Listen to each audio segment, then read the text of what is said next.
Starting an architecture project is very hard. It's one of the most difficult things that an architect has to go through, I think, dealing with the blank canvas. And for me, precedents are probably, I was going to say the fastest, but probably the best way, really, in starting a project, in getting that inspiration. But right off the bat, I want to explain that I am not encouraging copying here. But I'll never forget when one of my university tutors did say to me that nothing is new. And when he elaborated on that, if I use this example here by one of my very favourite architects, Snehete, I'm probably butchering that pronunciation, but these guys are just one of the most ambitious architects you'll come across, and they seem to get all the stuff built. That maybe isn't the case from behind the scenes, but it seems like some of the. I mean, look at this. This is just absolutely brilliant. This is the Norwegian National Opera House, and when we say nothing's new, these guys didn't invent 4-pane curtain walling. They didn't invent shardy designs. They didn't invent steps there that kind of carve into that landscape. But the overall design, they did. You can't copy that, of course.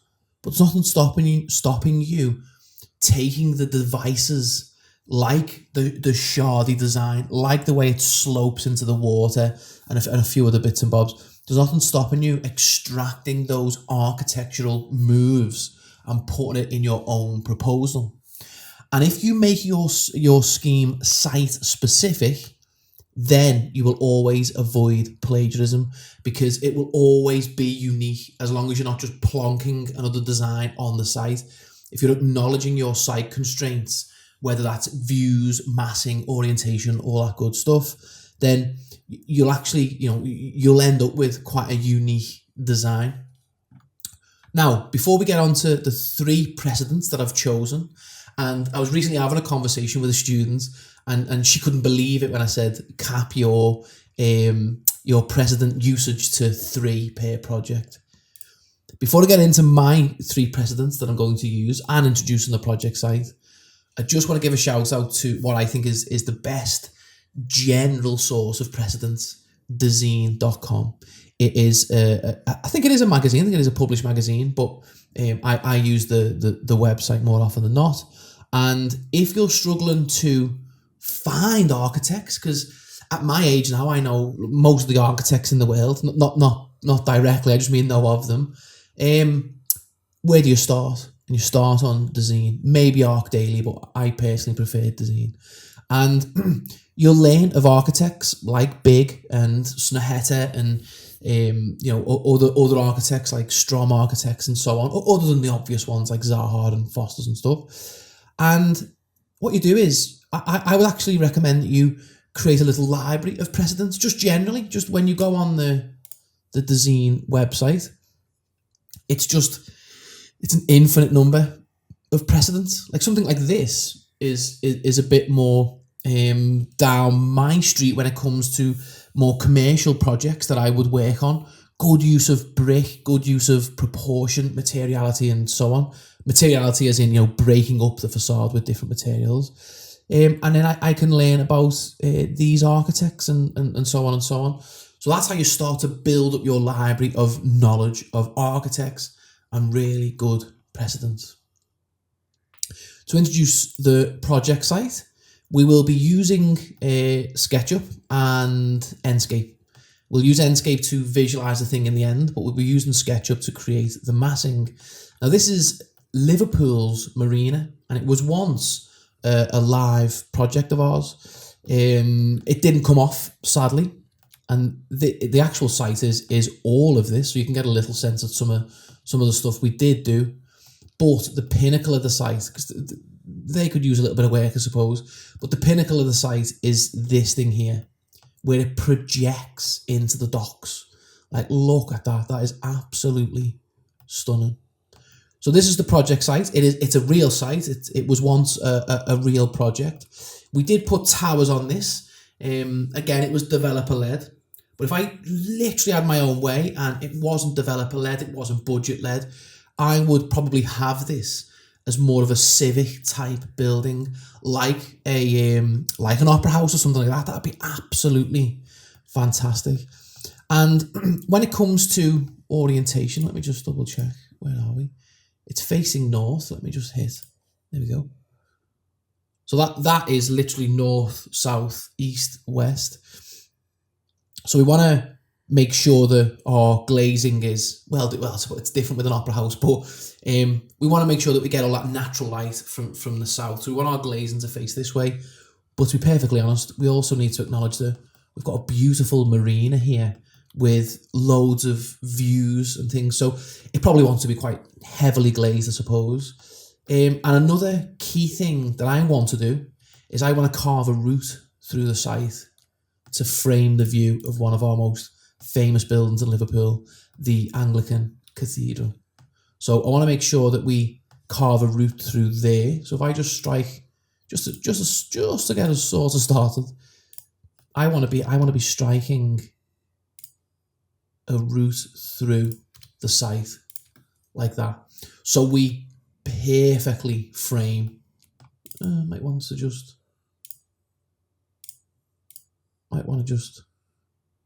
move that way a touch. So I want to use that as a bit of an axis for my site as well. I want to frame the cathedral.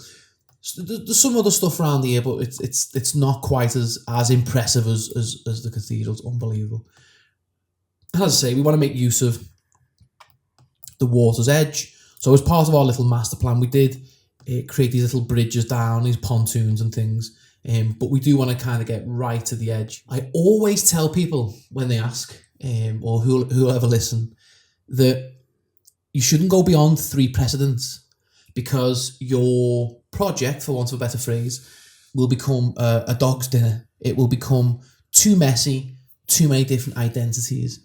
Another great piece of advice I got when I was studying was that your building wants to know what it is. And that's the reason why I've picked one architect as well, because these guys have obviously got quite a consistent style. They use really seductive geometries and very simple palettes of materials. And this is basically what we want to go for. If you go more than 3 precedents, as I say, it just gets a bit messy and your design looks a little bit Frankenstein-like. So to shout out the 3 projects, it's the Ford Master Plan. I'm not sure exactly where it is. Where does it say? Southeast Michigan. And if we look at this, the thing that leaps out at me are the fins. Love how they've broken up the glazing with these very thin fins. And I love the use of a very pale concrete as well. That's what leaps out at me. There'll be more. I like the arcades that they create. I like the way, things kind of form little covers and things and bridges and all that sort of stuff. The other one is the Beijing Library, the world's largest library reading space. The reason I like this one is I love these petals to create these covered areas. So I might even introduce something like that to cover certain walkways. This area can get quite windy, and Liverpool is quite a wet city. It rains quite a bit. So we want to make sure that we're not just designing for the summer. And I think these petals are a really nice piece of design. Look how they've kept that consistent inside as well. Absolutely unbelievable piece of design there. And then the one that we open with, the Norwegian National Opera House. And I always suggest as well to student members and what have you that you should also have a driving precedent. So no more than 3 and a driving precedent. This one is going to be the driving precedent, the main precedent. And the reason being is it's very relevant to this site, by the way. This has got the potential to be an opera house. It's definitely going to be a civic building, and it's waterfront.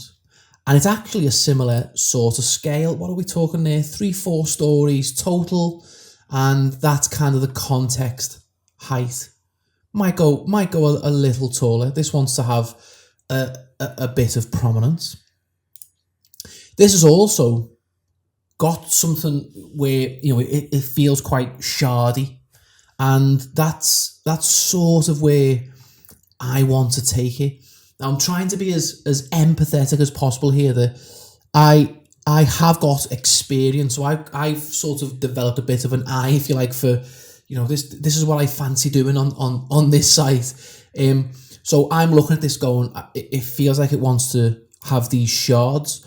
Now, if you're struggling with even that instinct, well, one of the observations I made, and this comes out of site analysis, is a key view, a key vista that I want to maintain. By slicing, let me just get an axis path. By slicing that line through, you'll pretty much end up with these sorts of shapes anyway.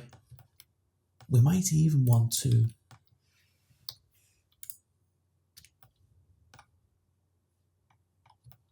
just thinking, do I want to maybe just pull that away?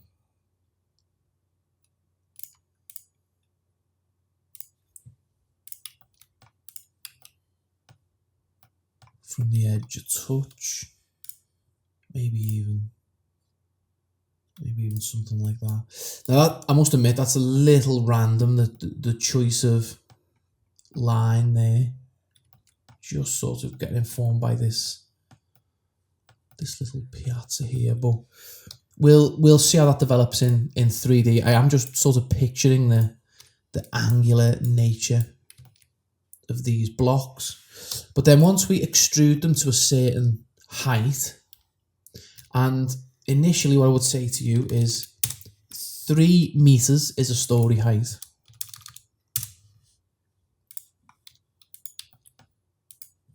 Okay.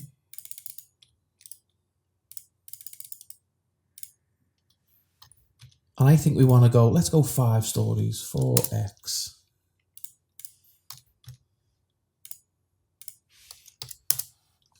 Okay. And step 1, after you've chosen your precedents, is massing. So we're looking at this and we're saying 5 stories is kind of the prevailing height around here. Forgive the fact that that's a little taller. Can I just squash that? So initially it's a bit of site analysis. The driving thing here is the view that I want to maintain. Like, just look at that. So to turn the corner and then just be met with that as a frame, that has its own theatre. If we're designing a theatre, why can't the spaces around it be theatrical in their own right? Then the choice behind making them triangular is born out of the fact that this is triangular, if you like. It's shardy, right? And it doesn't need to be much more complicated than that.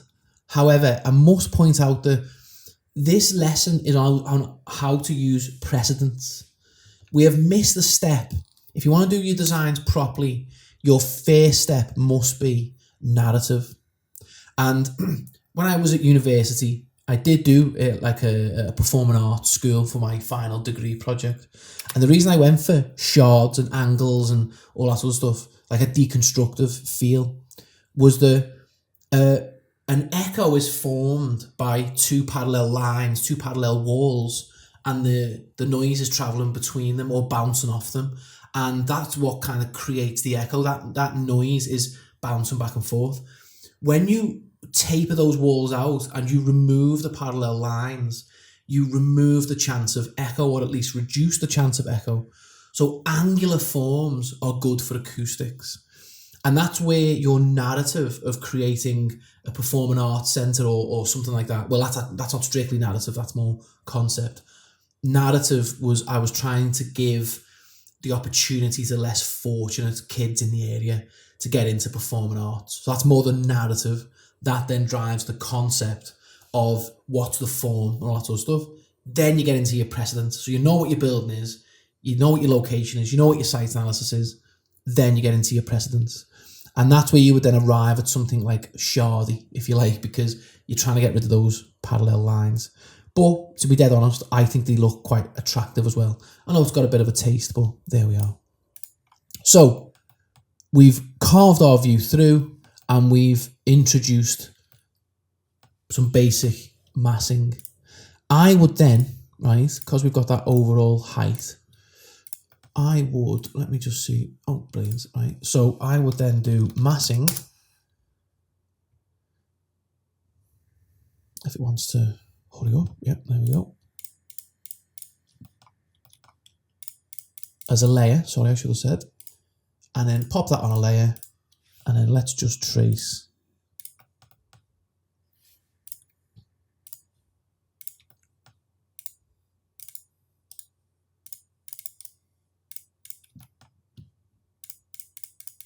Okay. Now you're going to have to forgive me a little bit here.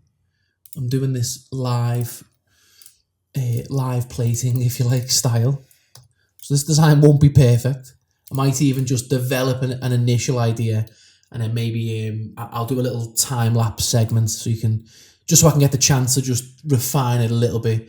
But I'll still record it so you can sort of see how it goes. We've also got that entry point there, haven't we? So maybe that wants to just peel that way, and that's not bad because even the route through then tapers and really focuses on that point. Love that.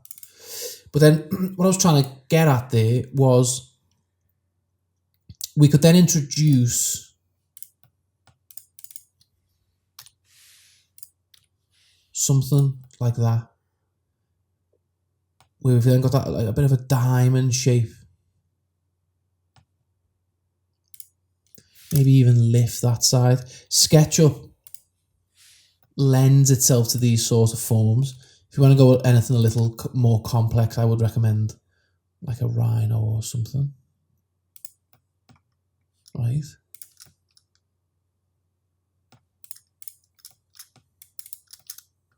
And the reason, by the way, I should say, the reason I've gone for the low point here is because this is where we're coming from. This is the public realm element.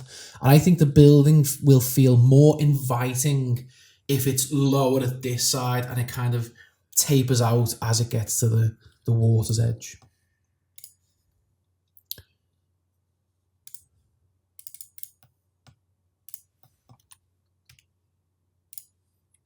So then same again. I think we lower it like that. Oh, maybe not that low. Does that corner point do something like that? And maybe that just comes down as well. Let's just drop in a person, by the way, just to get a sense of scale.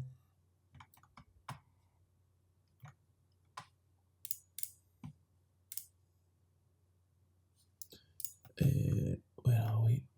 Let's just reset.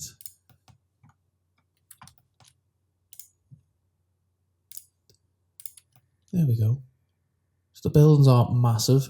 And again, as I say, forgive me because we're thinking opera house and stuff. We've got to think about floor plan. I'm just talking form finding and articulation really in terms of use of precedents. There is a lot that goes into obviously planning the thing and making sure that it's got the right program and all that sort of stuff.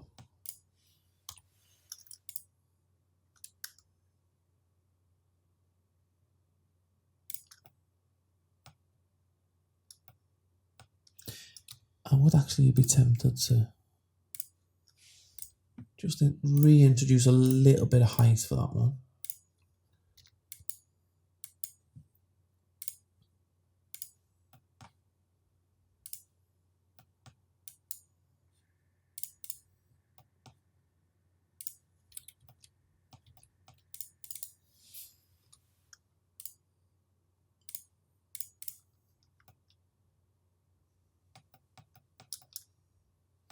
And honestly, I think like they're quite attractive forms straight away. And it's just such a simple bit of information that we've used, the key view, and we've got a precedent here that it invites people onto the roof, doesn't it, right? And I actually saying that, I must admit, I've just added height there, but I think, why don't we go for something like that does invite people onto the roof? Now, we've obviously got to consider accessibility and making sure that the gradient it isn't too steep. So I'm actually just stretching that out to shallow the angle a little, and just providing a bit of an edge there that faces the piazza, gives a little bit of interaction, I think, as well, to this, as I say, to this piazza here. Now this edge is looking a little flat. Can we maybe even just let that creep over the water's edge?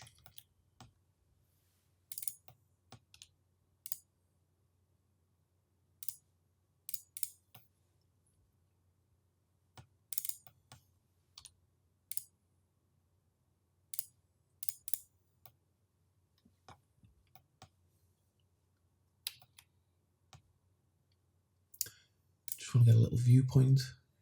Yeah, sorry, is it that? Yeah. Look at that. So it's tapering in plan and elevation now. Really, really celebrating that view. Right, so that's your initial step, bit of form finding. And again, as I'll keep saying, there's more to it than that, but I'm just trying to keep it basic. Let's say you're struggling. You're struggling to come up with an initial idea. Well, this is a great way of finding that starting point. Let's just pull that away from the edge there, just so the prom's got a bit of relief that you can walk around it. I even like the idea of, can I just drag that line out?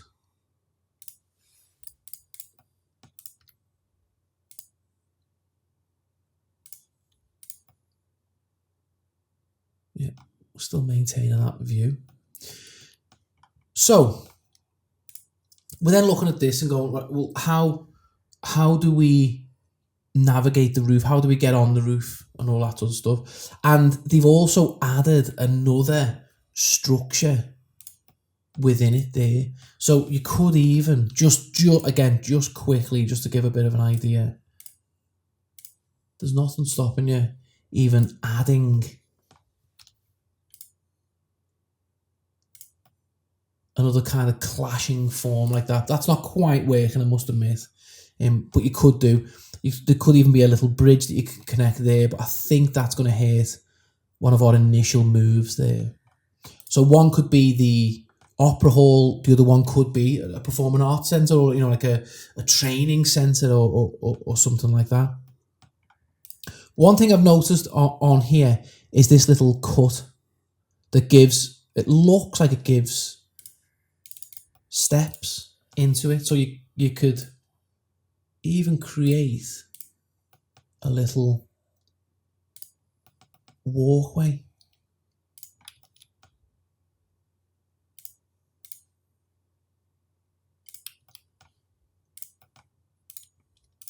Kind of carve that. Let's just see if that just gives us a little, yeah. Let's make that like a 600mm or something, and then you'd have handrail on top. But then look at that. So you're actually giving people an option then. That's a bit too steep, I must admit, that initial climb. You would figure that out. Maybe even just bringing that closer to this road here. So you bring that over just to soften that slope, but you get the idea.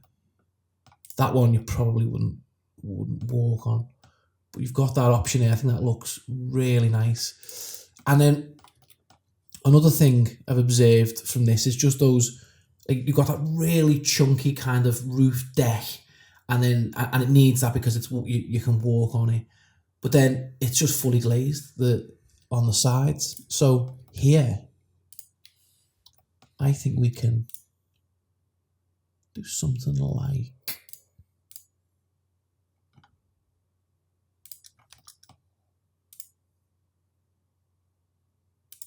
that initially, maybe even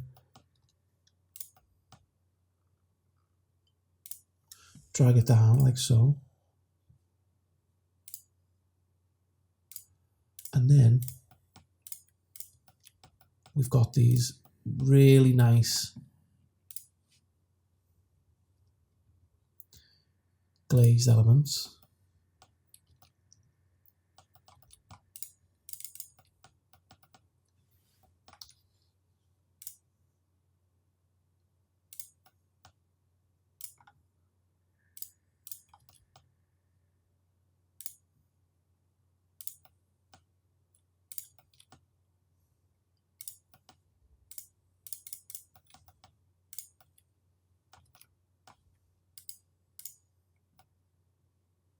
Look at that. It's very sculptural, isn't it?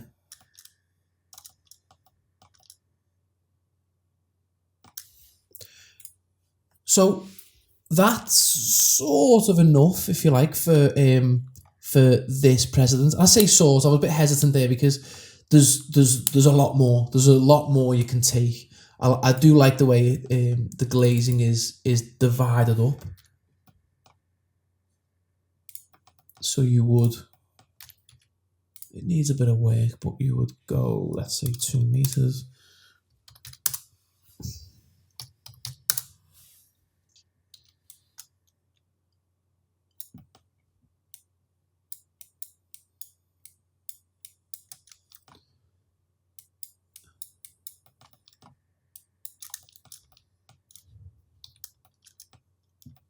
And then you need to kind of do the same.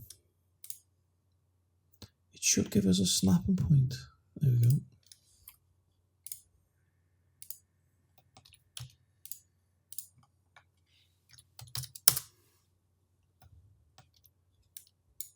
And that is articulation. Basically, we're articulating the glazing. Now, this is very ignorant of what's going on inside, of course. You wouldn't have everything glazed. You would have solid areas where there are the performing spaces. You might even, have we got a concrete?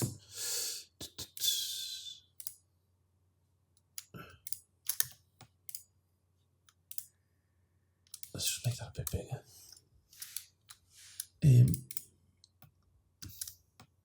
You might even make those middle areas solid, actually.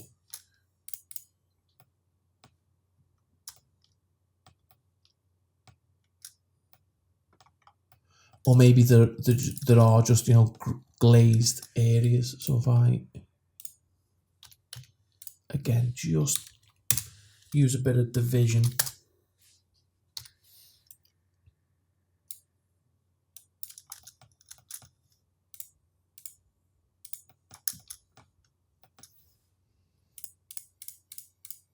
You might just have sections that are glazed like that. Doesn't have to be, you know, 100% glazed. Now, there's some elements from one of the precedents. The other from this, I mentioned earlier, were these slats.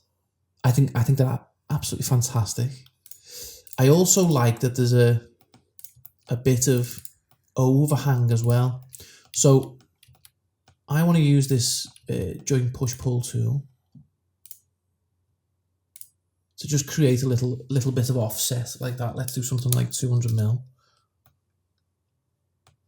No, maybe more than that, 500.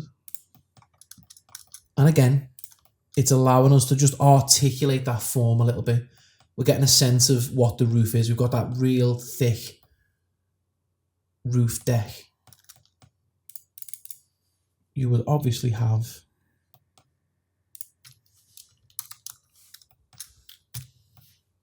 balustrading as well. Let me just I'm just using paper thin for now. If I go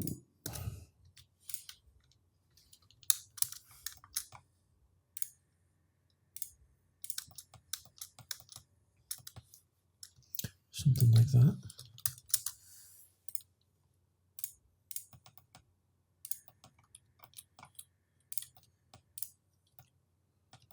Right.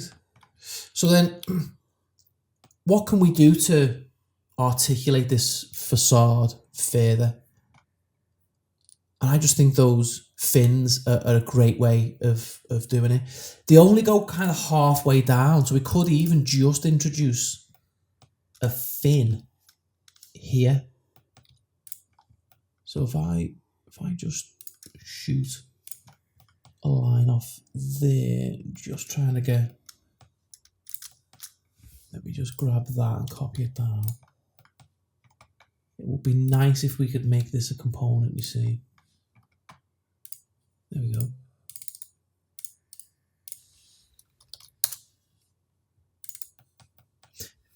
Give it a thickness. 50 mil, something like that.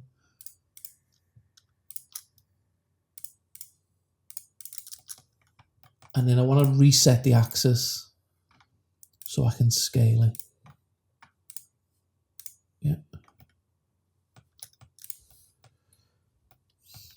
So then we snap that along, and what was it, like 30? Oh, that's not right then, is it?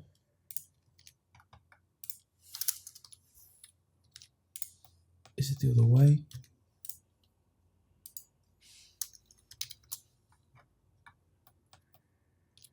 Yeah, it looks better. And then what you would do here is you would scale it, or happy accident. Does that look quite nice that it creates a bit of an arcade, a bit of a terrace? It's actually not bad, that. Sometimes that happens. My original intention, just to be honest, was more something like that, where it gets progressively longer.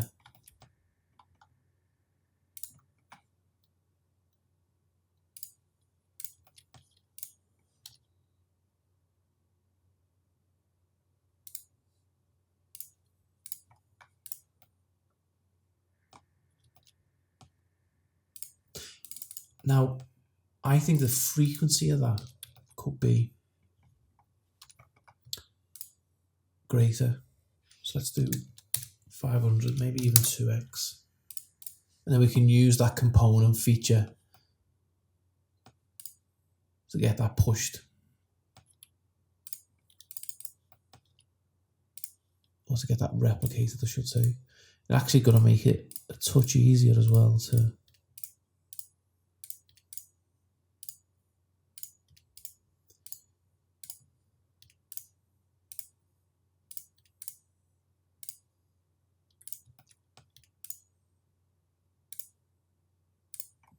So you get the idea anyway.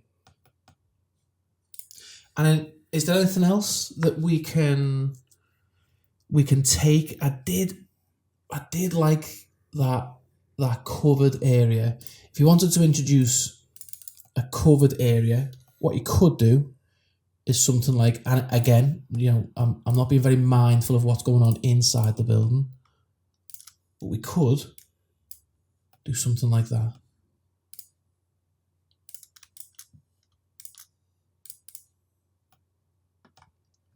And you can still, I think you would get, where are we?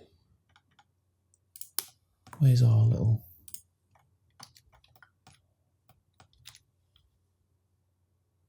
that's not too bad at all. You would still get rain cover from that. and it's quite natural, quite a natural part of the building.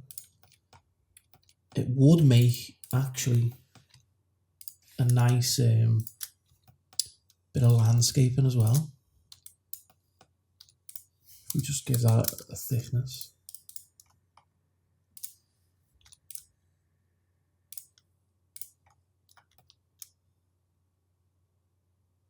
So you can see the way you're just getting those ideas from your precedents. Let's push those out.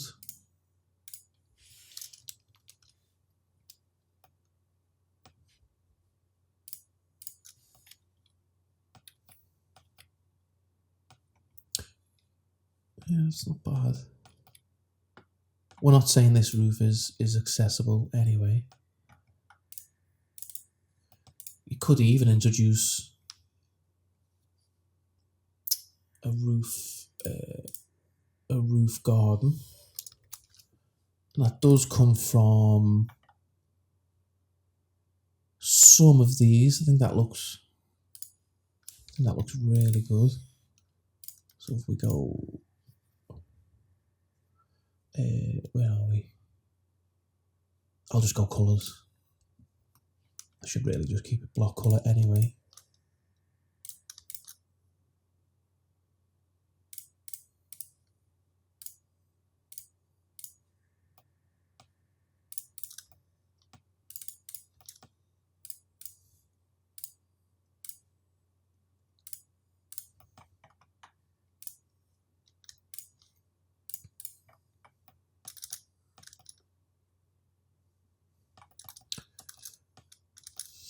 Okay, and then the last idea from the precedents were these petals. Now, we don't want to just literally replicate these things, but I do like the idea of these structures that create like covered walkways. So since we've gone for like quite a triangular, shardy sort of feel, I'm going to just oversize these a little bit.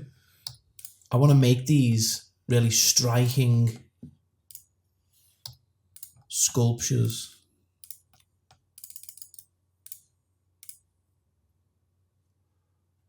And it's like it's made from multiple. So if we just jump in here,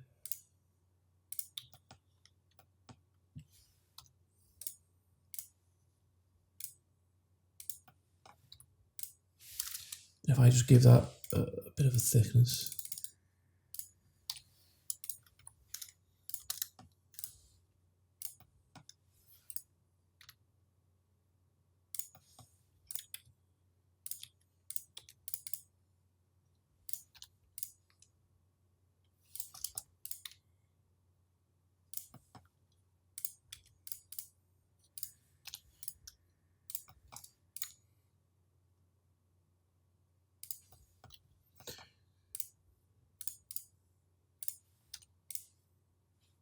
Maybe even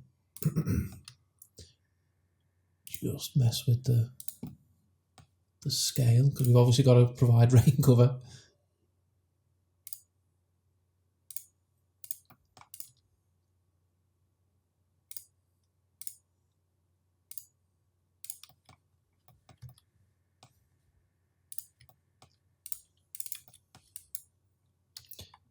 Maybe just taper this in at the base.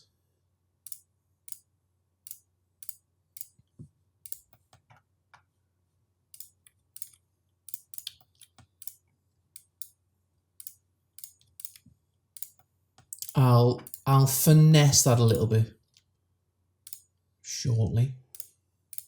But then what I want to do is I will make that a component. I will call it petal. And the idea with this is it could just be this consistent feature. So it could even replace these lights, actually. It could be street lights. So let's even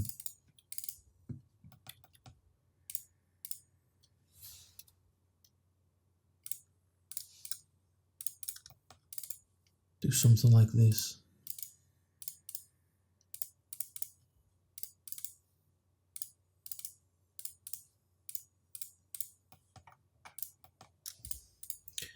let me copy that and replace these.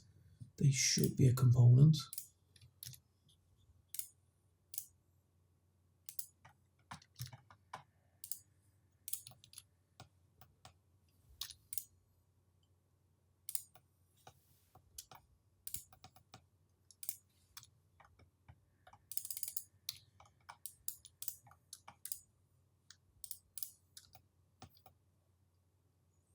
Okay, so that creates something very sculptural. It speaks to the form of the pinnacle building. I actually think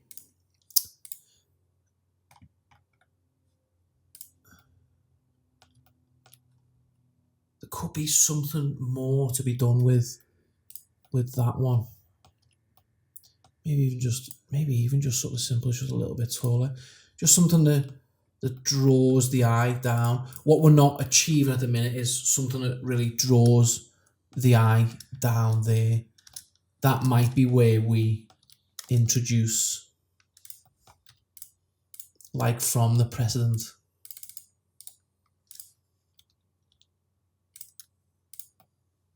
Wait, it's got that. It's almost got the shard that comes the other way.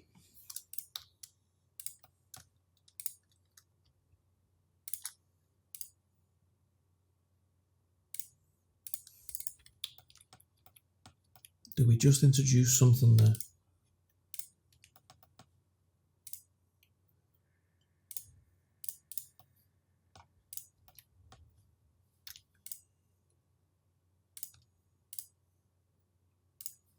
Again, this would be more led by what's going on inside the building, but I'm just thinking of visual initially. It just needs something. Might have to come back to that. It just needs something that addresses the street a little bit better. That isn't quite it, I must admit, but I think we're dealing with addressing the water perfectly. I think that is a really striking image. Same with that as well. That is, that's got the potential to be the right sort of building on this site, but I think going down the prom, it needs a bit more work. But coming back to this, sorry, what I was thinking was they could line this footpath. And they could, there's nothing stopping us. In this one, they are massive. So there is nothing stopping us doing these huge overhangs.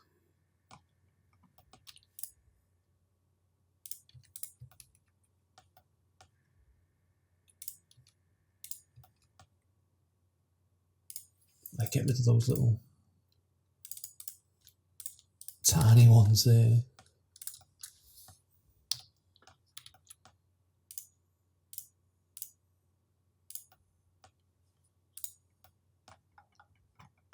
And just as long as it doesn't disturb, yes, you get rid of that one.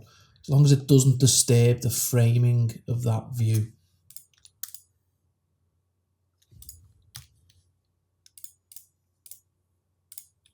And I've done this quite quickly. So again, forgive the lack of refinement. It needs a little bit more. Needs a lot of work, but you see the idea with that. Could even form part of the building's structure, potentially. So it could just hug the facade a little bit.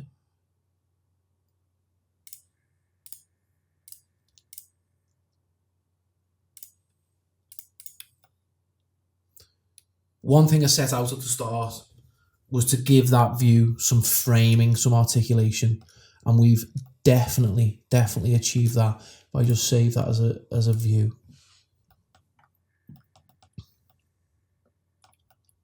I think from the water's edge, it looks absolutely fantastic. And if we open Enscape, I think it looks quite well. The reflection from the water helps a little, of course.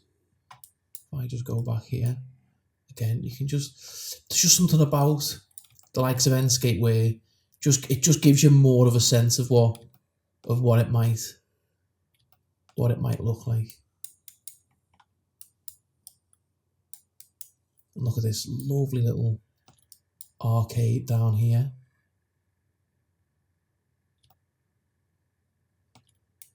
Think of the nice volumes of spaces you could put in there. I'd even be tempted, just so it's a little more in keeping with the height of that. What does that do? Let's do like a 1.2. Again, I must admit that the steepness of the slope would need review. We're just trying to form a bit of a concept. This is probably, well, it's not probably, this is like geared towards either like students or, early concepts on more civic type projects. If you were doing something a bit more residential, sadly, it would look more something more like that. For what it's worth, this was going to be the new yacht club. So again, there's a bit more going on with that. So yeah, you get the idea anyway. So let me jump back to, just wanted to increase the height. I just thought it wanted a bit more prominence. And you can see how those fins, they just articulate the facade a little bit. I like that the rhythm isn't like completely consistent. Oh, something wants to move down there. I'll just bury it in the floor like that. That's better. And then what an interesting walkway that is as well. So before we finish the video, that isn't everything, but before we finish, what I want to do is let me just work up the detail a little bit in terms of some materials and just articulate the buildings a little bit more, because it's still very high level. These are just blobs still. Let me just put a bit more information, a bit more detail on them, and then we'll just then see if there's any last little bits that we can take from the precedents.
So we're back, and what I've done is add framing to the curtain walling.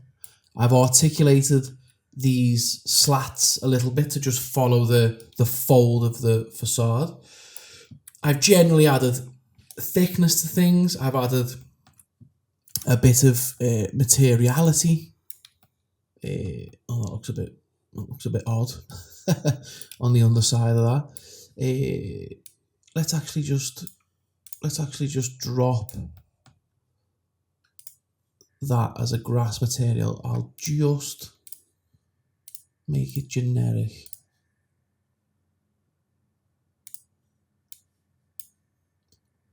Just because I do want to look inside. There we go, that's better. Because I've introduced these volumes, and that could be where the more private spaces could be, the performance spaces. This could be like a nice lobby area. Like look at that for a space, and the views out to the waterfront. So as I've said, just a bit of articulation, thicknesses and things. Give the framing a bit of something, so it isn't just one big slab of glass. And I think under the time constraints, the design is okay. It's not my best work, obviously, but under the time constraints, I hope that I've got across how you use precedents and why no more than 3 is important. We've got a piece of architecture here that is certainly striking, and it's consistent in its message. You can tell it's by one hand. There isn't loads of mishmash of ideas. I've added little bits of like structuring and all that sort of stuff, but it is quite consistent, and that consistency even comes down to these kind of petals that I was talking about earlier. They've formed the street lights, they've formed a rain cover if there was enough of them. It could make this walkway very interesting indeed, and that was one of the goals I set out, to frame that cathedral. And as you come down here, you're met with an entrance as well. So you step into this fantastic volume as well. And another entrance is down here. I've actually used the folds in these slats to make a secondary entrance as well. This could be the staff entrance or just another part of the building. I've not gone for the slats on the other one just to see what it looked like. But even look at those reflections in the water. So we've got the reflections in the water, but the reflections in the glass reflecting the water. And with those folds in the facade, you're getting something really interesting there. So a quick exercise in how to work with a blank canvas using precedents and a tiny little bit of site analysis as well, creating that vista there. So I hope that helps. There's not a lot of content out there on actual design. So as I say, I hope that's useful. And if you want to learn more, head to archademia.com. We've got a massive library of courses. We've got 2 courses on design actually, so we go into much more detail. And please like and subscribe, all that good stuff, so the video gets out to as many people as possible. And any questions on this, leave them in the comments below or email me directly at adam@archademia.com.